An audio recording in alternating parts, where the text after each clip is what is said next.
ठाकुर जी का ये गुण है कृपा करने का, वे कृपालु हैं।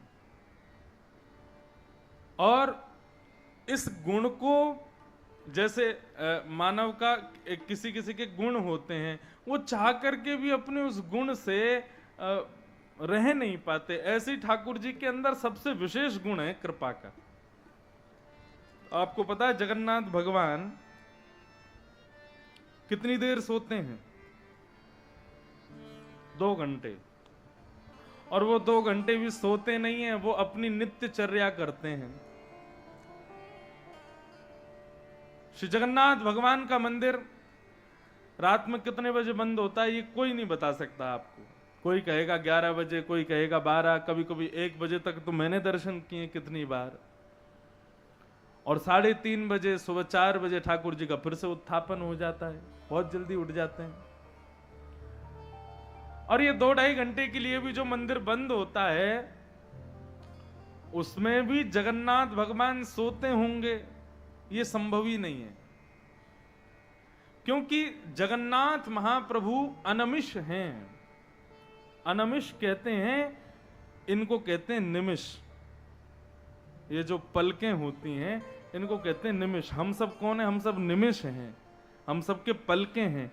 लेकिन श्री जगन्नाथ भगवान कौन है? बोले अनमिष। उनके निमिष नहीं है, उनके पलकें नहीं है, उनके ये आंख बंद होने वाला जो ये एक्स्ट्रा ये ठाकुर जी ने दिया, ये जगन्नाथ महाप्रभु का नहीं है। क्यों नहीं है? बोले ताकि मेरे नेत्र सदा सर्वदा खुले रहें और आगे आने वाले प्रत्येक भक्त को मैं देख सकूं, इसलिए अनमिष हैं श्री जगन्नाथ महाप्रभु। अनमिष बन के बैठे हैं।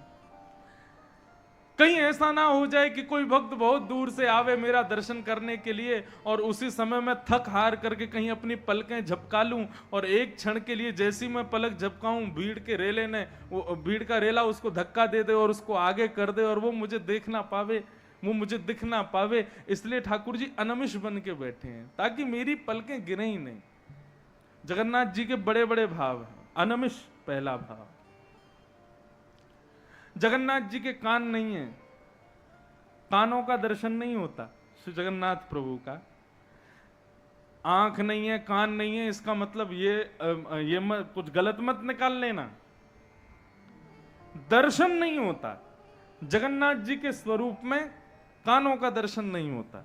क्यों? उसके पीछे भाव क्या है? श्री जगन्नाथ प्रभु कहते हैं कि कल को कोई भक्त मुझे पुकारे, हे नाथ मेरी रक्षा करो, हे जगन्नाथ पाहि माम, हे जगन्नाथ रक्ष माम। कोई मेरे से रक्षा की प्रार्थना करे, कोई दर्शन की प्रार्थना करे, तो उस पर कृपा करने के लिए जब मैं जाऊं तो कभी कभी हम लोग कहीं को जाते हैं तो 4 लोग राय देने वाले रोक लेते हैं बीच में, हैं?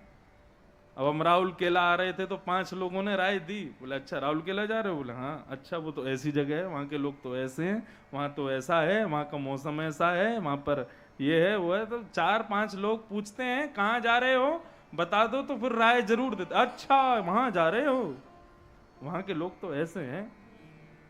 अब कैसे हैं ये तो मैं नहीं बताऊंगा, क्या बताया था, ये तो आप प्रूव करके दिखाओ कि आप कैसे हो। वैसे अभी तक तो सब बढ़िया है, सब अच्छा है।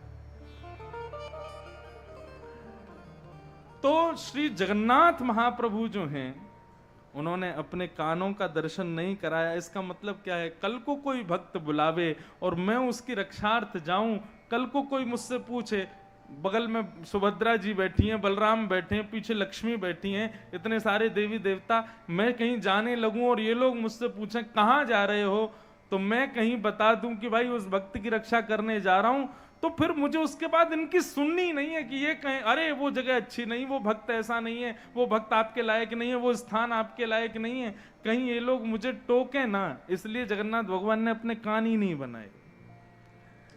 जब ठाकुर जी कृपा करने के लिए जाते हैं तो लक्ष्मी कहती है अरे वो स्थान आपके लिए नहीं है, तो ठाकुर जी चले ही जाते हैं। कृपा करके जब लौट करके आते हैं तब लक्ष्मी कहती है मैंने बार बार मना किया था उस स्थान पर मत जाना, आपने सुनी नहीं। ठाकुर जी कहते हैं कहां से सुनूं, कान ही नहीं है। तुमको दिखे कान मेरे? कान हैं तो फिर सुनना पड़ेगा आपको, लेकिन श्री जगन्नाथ महाप्रभु ने कहानी का दर्शन ही नहीं कराया। बोले कि कहीं कोई कल को मुझे रोके ना, कोई टोके ना। अनमिष हैं श्री जगन्नाथ जी, बिना कानों के दर्शन के हैं श्री जगन्नाथ जी। ये कान का दर्शन नहीं है, नेत्रों के ऊपर पलकें नहीं है। इन सब का भाव क्या है कि जगन्नाथ कृपालु है। श्री जगन्नाथ कृपा, और इससे बड़ा कृपालु क्या होंगे।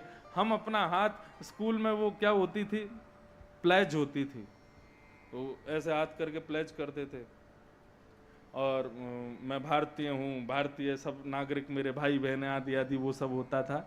इतने में भी हमारा हाथ थक जाता था, 2-3 बार नीचे कर लेते थे, टीचर पीछे से आता था, मारता, थप्पड़ ऊपर करो। तो इतने में भी हमको कितना कष्ट होता। वो 5 मिनट की प्लेज नहीं होती थी हमसे, और श्री जगन्नाथ महाप्रभु लाखों वर्षों से ऐसे ही खड़े। क्यों खड़े हैं? बोले यदि कोई वैष्णव भक्त आवे, यदि कोई ब्रजवासी आवे, यदि कोई प्रेम उन्मुक्त भक्त मेरे आवे, तो उसके लिए मानो श्री जगन्नाथ जी अपनी भुजाएं खोल करके खड़े, आ जा मेरे गले लग जा भाई। और ऐसा भी नहीं, हमको जय जय श्री राधे में हाथ ऊपर करने में, करताल बजाने में, हाथ ऊपर करने में कष्ट होता है, लेकिन श्री जगन्नाथ महाप्रभु सदा सर्वदा ऐसे ही खड़े हैं। ब्रजवासी वल्लभ सदा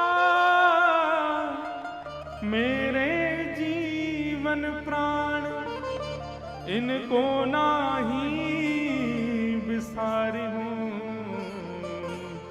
मोहि नंद बाबा की नंद बाबा की सौगंध खाते हुए ठाकुर जी कहते हैं, ब्रजवासी वल्लभ सदा मेरे जीवन प्राण, इनको ना ही बिसारी हो, मोहे नंद बाबा की आन। मैं नंद बाबा की सौगंध खा के कह रहा हूं, ब्रजवासी और मेरे वैष्णव भक्त ये मेरे प्राण हैं, इनको मैं कभी नहीं भूलता, इनको मैं कभी विस्मृत नहीं करता। बंधु, हम लोग कथा किस लिए सुनते हैं? हम लोग भजन कीर्तन, कई लोग कहते हैं ठीक है एक बार कथा सुन ली, बार बार सुननी जरूरी क्यों है? एक बार वृंदावन हुआ है, जगन्नाथपुरी हुआ है, बार बार जाना जरूरी क्यों है? दर्शन वही है, वृंदावन वही है, स्थान वही है, कथा भी वही है, बार बार इसको करो, ये हमारा धर्मशास्त्र क्यों कहता है?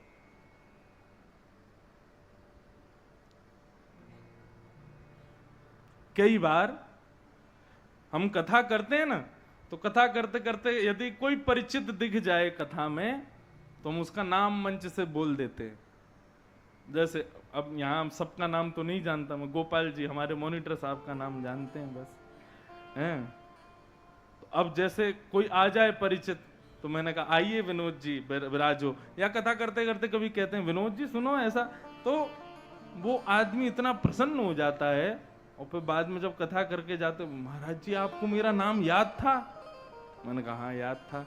ठीक उसी प्रकार सारा संसार श्री जगन्नाथ जी का स्मरण करता है, लेकिन हमारी स्मृति ऐसी हो, हमारी भक्ति ऐसी हो कि श्री जगन्नाथ जी को उन लाखों में हमारा नाम याद हो जाए। कहा ये भी है कोई। बराह पुराण में वर्णन करते हैं श्री वेदव्यास जी महाराज कि इतना जप करना चाहिए, इतना स्मरण करना चाहिए ठाकुर जी का, कि और शास्त्र तो कहते हैं अंत काल में ठाकुर जी का स्मरण करो, लेकिन बराह पुराण में श्री वेदव्यास जी महाराज कहते हैं कि जो जीवन भर ठाकुर जी का नाम जप करता है, उसके अंत काल में यदि वो जीर्ण शीर्ण हो जाए और भगवान का नाम स्मरण ना कर पाए, तो उसको डरना नहीं है। क्यों? क्योंकि उसके जीवन भर का नाम स्मरण इस प्रभाव को छोड़ देता है कि उसके अंत काल में वो ठाकुर जी का स्मरण नहीं करता, ठाकुर जी उसका स्मरण करते हैं। ये सारा खेल किसके लिए हो रहा है? ये सारा खेल हो ही इसी के लिए रहा है कि हम तो उनको जानते हैं, लेकिन वो भी हमको पहचान जाएं, उनकी स्मृति में हमारा नाम भी आ जाए, और ठाकुर जी हमको जान जाएं, ठाकुर जी की स्मृति में हम आ जाएं, ठाकुर जी हमें पहचान जाएं, बस जीवन हो जाएगा उसी समय, बस और कुछ नहीं चाहिए।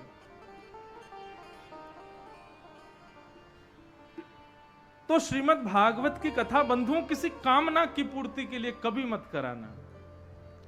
श्रीमद् भागवत की कथा तो केवल और केवल ठाकुर जी को जानना है, पहचानना है, उनसे हमारा प्रेम बन जाए, हम कहीं कुछ गलत तो नहीं कर रहे, हमें सद्मार्ग पता चले, केवल इन भावनाओं से भागवत की कथा हो। तो भागवत की कथा सुनने से कौन कौन सी कैटेगरी के